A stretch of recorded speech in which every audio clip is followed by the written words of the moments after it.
Bonjour everyone! Welcome to another episode, another diecast showcase. Today's theme is going to be basically pairs of diecast that go really well together. Yeah, decided to do. I kind of mentioned in my previous team transport video, showed you a little bit how main lines can be picked out and sometimes can go really well together as you know, almost as factory produced sets. Thought I'd do pretty much the same thing together, but with some miscellaneous die cast, basically. I'll start with the first one, which is going to be two fairly recent Hot Wheels Premium. I believe they were both from this year. If we're talking about release dates with license dates from last year.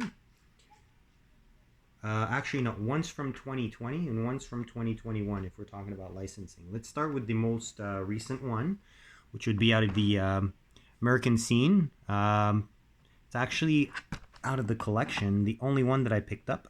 I may or may have not shown this one before or talked about it in a previous video, but either way, Charger Hellcat is a car that I really like. So, and this casting I find is a little bit better in proportion and in detail to the regular Charger the Matchbox produces, which I find is a little bit off in proportions, and it may just be due to the absence of wide body kit.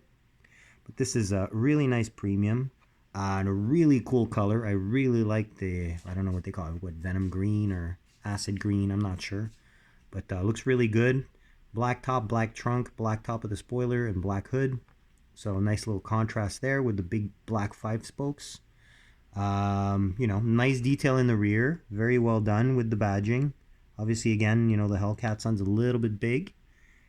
Quite well proportioned on the wing, although normally it's smaller and placed a little bit lower. And the front, very, very well done. I can't say anything about the front. So a really cool cast, really cool car. Literally the only one that I really wanted out of the set. I kind of wanted the orange Chevelle, but I've already shown off basically the version that I have in blue, and I do prefer the blue over the orange, especially due to the fact that it has gray wheels instead of chrome ones. So, but nevertheless, if I were to pair this with another recent release, this would obviously be the one that I'd pick, which is the Fast and Furious out of the Fast Stars new casting that was released last year. The Grand Cherokee Trackhawk in that dark gray, which is a truck that had a very small role in, I believe, Fast 9, if I'm not mistaken. Maybe Fast 8, more probably Fast 9, with the character played by, my gosh. Shooting a blank. We all know who he is. He hungry. Sorry, I kind of forgot the name there, but nevertheless, I find that this goes really well because scale-wise, they're pretty close to what they should be, one compared to the other. They do have the same wheels. Totally different type of color scheme, but, two, Hemi supercharged powered Mopars. It's pretty good. Pretty darn good. Yeah, it's a character played by Tyrese. Sorry, I really had a brain fart there. Sorry about that. So that's the first pairing that I'd like to show you. We'll stay in the Hot Wheels for second pairing, but we're kind of like going to boost up the size a little bit and go with some team transports basically that I really like. Two that I find that I have in the collection that go really, really well together. Start off with this one. So the 68 Dodge Dart drag car with the Horizon hauler.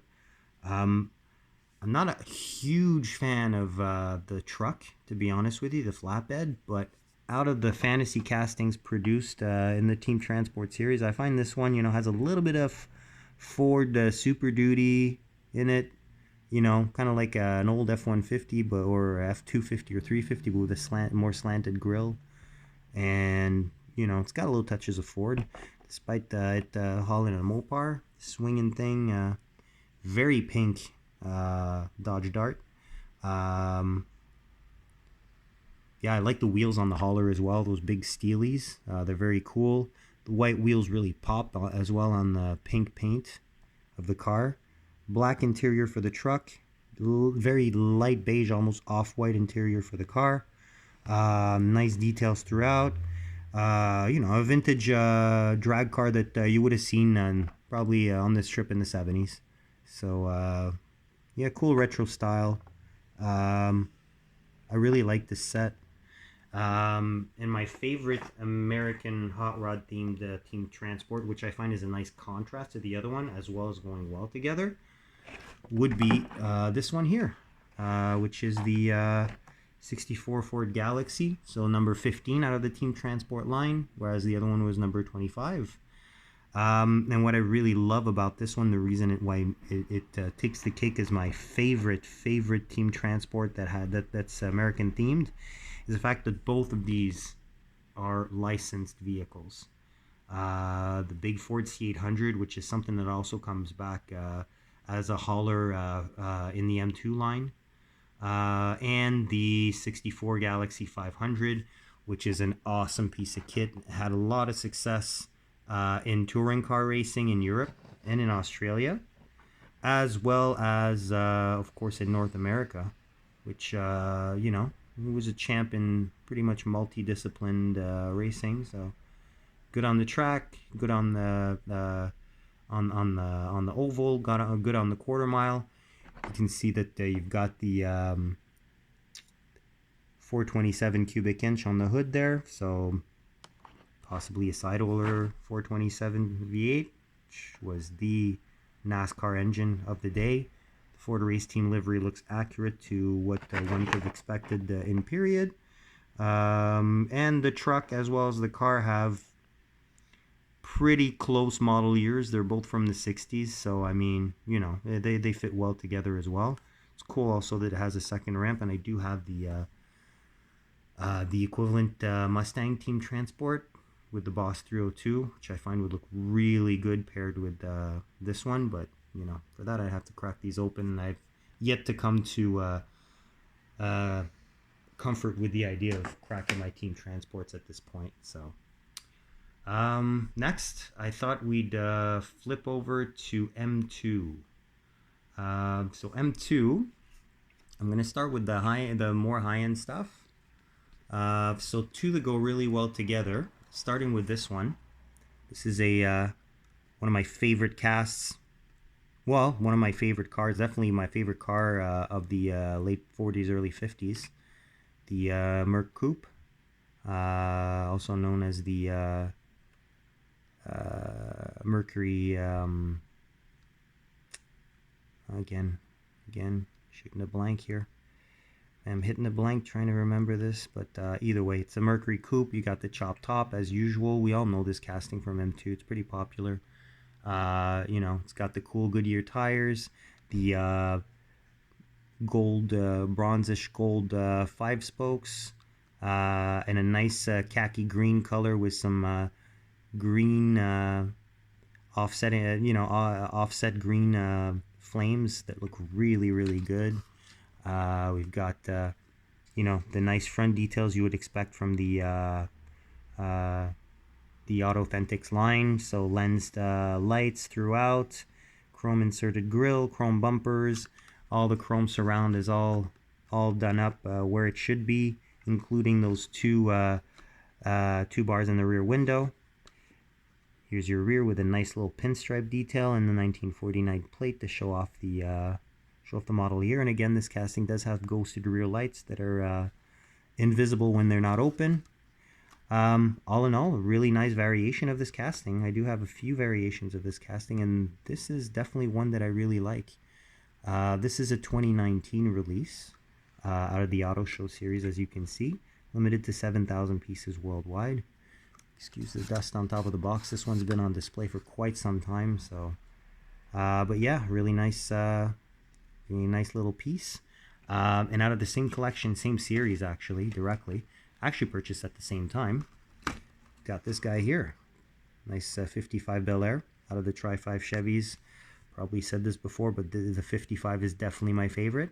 We've got a very interesting choice of colors in the two-tone that gives it a modern custom look.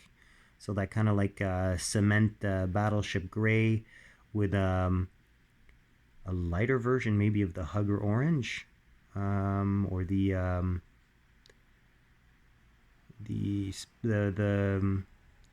orange that they used on the I think it's Hugger orange they used on the Mustang Mach Boss 302 and the Mach 1s and whatnot, but I find it's a very similar color to that. I love the interior in kind of like a butterscotch brown.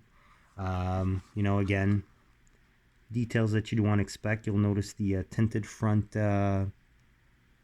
lights, which again adds to a modern custom look. And in the rear, the lights are red, and you've got a shaved trunk. It's kind of cool. The wheel setup is well, it's not my favorite, honestly. They're good looking wheels, just I don't know, on the anything pre 1970s, I find they're a little bit out of place.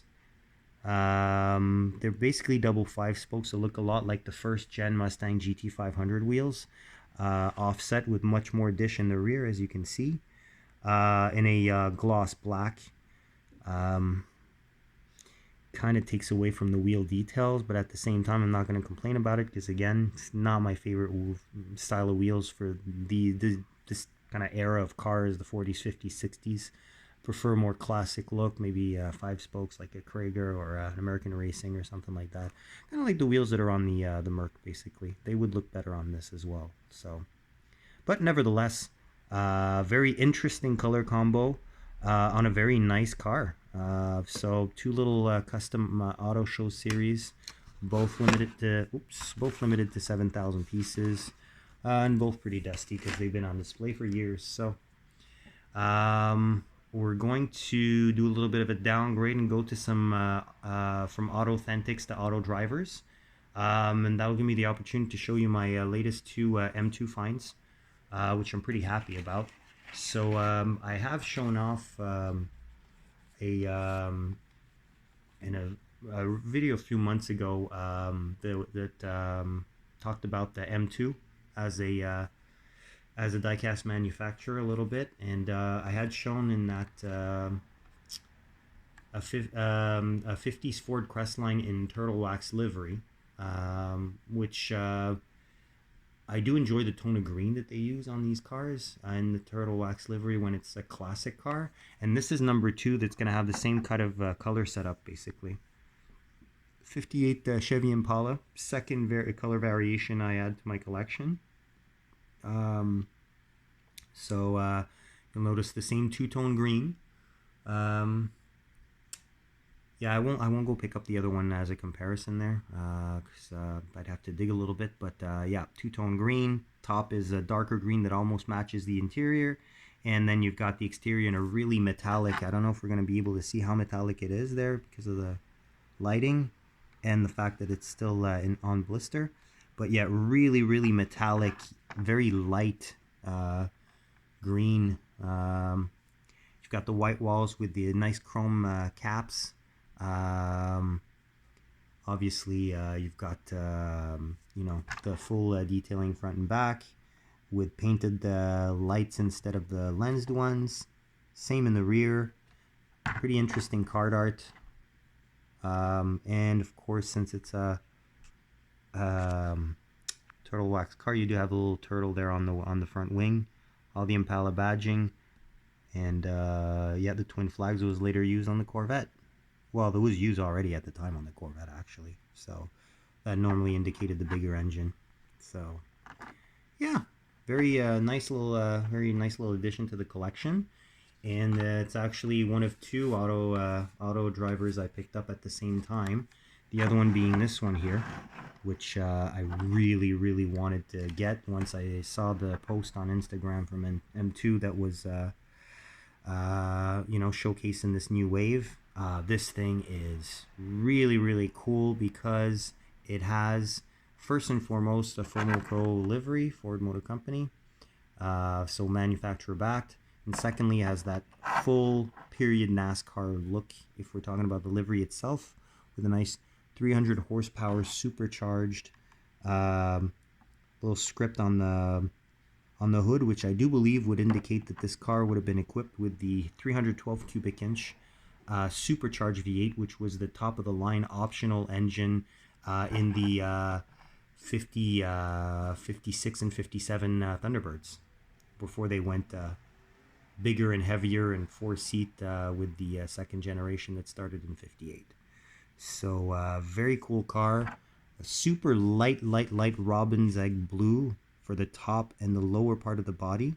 A little yellow trim insert that follows the front arch. And some white on the top there, basically. Top of the fenders, hood, and trunk, as well as the inside of those infamous 50s rear wings. Again, very nicely done if we're talking about details. Rear's great. Front is even better. It's not my favorite body style for Fords of the 50s, but and I do prefer, well, I mean, the 57 Chevy has more impact, basically, than this one, I find, in my personal opinion. But overall, awesome NASCAR looking thing, and I love the red steelies, which really pop and bring the livery all together, I find, at the end. So yeah, these are two new releases that are current, I think, if we're talking about the Auto Driver series, or at least until they drop the new one, at least as of August 2022. So there you go. Lastly, we're going to finish with some Matchbox. The two first ones I'm going to show you are older moving parts, basically, that I acquired, one back in 2019 and the other in 2020. So the older one is a classic cast from Matchbox, and it would be the 64 Pontiac Grand Prix in this really nice metallic purple, and on the old school 3-spoke / knockoff style wheels with the chrome little lip there. Nice light beige interior, almost the same color as that pink Dart, basically, on the Team Transport. So obviously plastic wheels, plastic base, and metal body. Not a whole lot of detail, as you can see, but the spec of this car is really nice, and this is a legacy casting because this casting was used under the Lesney days, before the Superfast appeared on the transitional narrow wheels. It was available in red, I believe, in the 1960s. So this thing has history, a lot of history. And the opening doors actually are good on this, and I find that opening doors on pillarless coupes like this always look good, because of the fact that it's not made awkward with that B-pillar. So very nice car, very nice color. And the other one is actually kind of an oddball. I was kind of surprised, actually, that Matchbox even decided to make this casting. So we are talking about the 1983 Buick Riviera convertible. So this Riviera marked the first generation of Riviera, or was it the first generation? It potentially was the second generation of Riviera that was front-wheel drive. 4.1 liter V8, probably pushed about 145 horsepower. Really not the best years for power output and whatnot, but this is a cruiser, you know. The drop top was super rare. I remember as a kid, a gentleman that lived a street over from me had one of these in white, the coupe version, and he had exits coming right out of the side of the car, right before the rear wheels. It made a huge racket, which I found awesomely cool. And I didn't know at the time that more noise did not mean more speed, so yeah, you know, these probably have a 0-60 time in about 10 seconds on a good day, so when new. But all the details are there, the little R's in the rear lights, kind of hard to see there, but there's little ovals with R's in the center, the center light out of those 3 lights on the back there, the 4. There we go, see it a little bit better, but it's still very hard to see. Either way, if you know the details there, you see it. If you don't know the details there, well, it just looks like casting details, and it could be anything. So, but nevertheless, very cool car, very unusual. I like the molding details on the plastic, front and rear. They're very well done. And I love the contrast of that maroon red metallic with that medium tan interior. Very, very nice. Very nice. Lastly, I thought I'd do, you know, do a little bit, do a little bit of an unboxing too with my last two vehicles that I'm going to show that I find make an interesting pair. I'm actually going to show you a couple of Matchbox power grabs. So as opposite to what I normally do, started off with the premium, finished off with the main lines. But these two were pretty much the last power grabs I think I was able to find at Toys R Us locally before Toys R Us pretty much decided to stop selling Matchbox almost altogether. They still do, but it's so limited if we're talking about selection with zero main lines, regular main lines. So. But nevertheless, got the Cadillac Escalade when we got the Jeep Grand Wagoneer. I think, pretty sure those are, yeah, okay, so 2015, I was just looking for the model year, 2015 Escalade. So previous gen, with the new gen that came out maybe, 2 years ago. So, yeah, so I thought I'd open these up just to check out what's in there. These are going to be the old style power grabs, which probably still have plastic in there as opposed to now cars being wrapped in paper. So here's our first one, the Jeep Wagon. Oh, okay, we're talking about a maroon red. I was pretty sure, based on the color here, that this would have been like fire engine red, bright red. Oh, but see, I'm agreeably surprised because I will take a maroon red any day over a fire engine red, especially for a more vintage car. So no front or rear details, but we've got like a nice chrome base which lends a lot of chrome to the front as well as to the rear bumper with hitch. But yeah, let's concentrate on the details here. Look at that fake wood on there, eh? That directly from the plastic trees. Very, very nice. Love the tan, which kind of matches part of the color in those tampos. Nice roof rack details with the roof gutters as well, which is kind of weird. They're in the wrong direction, but there's probably a reason for that. We'll notice that there's review mirrors. There's also embossed wipers in the front windshield. Oh, no rear wiper though. I believe that this was a two-piece tailgate as well, with the lower part going down and the window going up, and the window being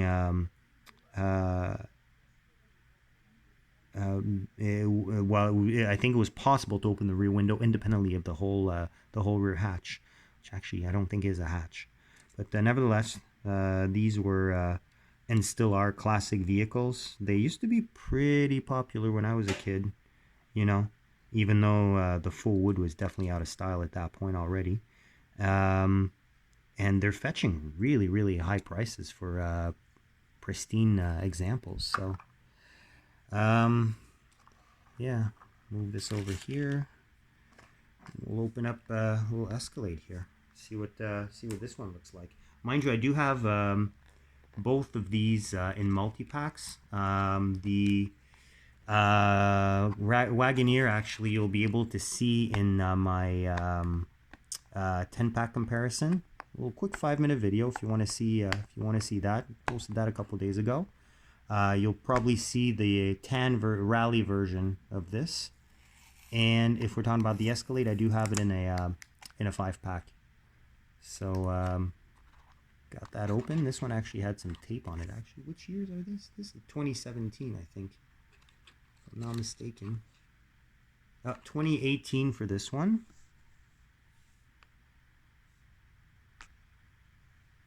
Wow. There we go. 2018. And the Jeep was this one. I believe the Jeep was a little bit older, if I'm not mistaken. Yeah. Jeep is 2017. So 2018 on the pegs for the Jeep. Ooh, wants to roll away. And for the Escalade, we are talking about... Oh, and even the packaging, see? Not the same. They decided to make that as an opening one. An opening bag, not resealable, but a reusable bag in my sense. Much better quality plastic. You know, you can just put it back and shut it up again. Whereas this one is really like very disposable plastic. So we've seen Matchbox, right, going ahead and getting more and more ecologically, I don't want to say responsible, but you know, flaunting the fact that they're trying to be.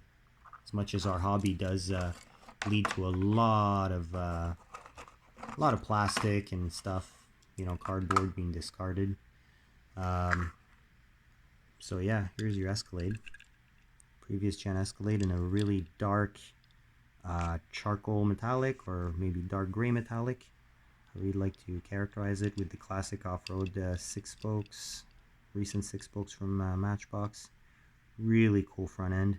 Nice use of detailing and the combination with that big chrome grille. The windows are super dark, but there is an interior in there, as we can see. Sunroof also. There you go. Here's your roof rails being in the right direction as opposed to the Jeep. And the infamous full height taillights in the back with the Escalade badging and the Cadillac badge on the hatch. Very, very nice truck. And this one, I believe the other variation I have is actually a lighter gray with the same wheels in black, if I am not mistaken. So there we go. That pretty much concludes what I wanted to show off today. So I hope you enjoyed this little showcase. So if you did, you can always hit that thumbs up on the video. Always appreciate it. Comment your feedback below. You know, let me know which of these pairings is your favorite. And yeah, don't hesitate to subscribe to be advised of future uploads on my behalf. On that, I will wish you a great rest of your day, afternoon, evening, wherever you are at this point in time. And I will catch you on the next video. Take care. Bye.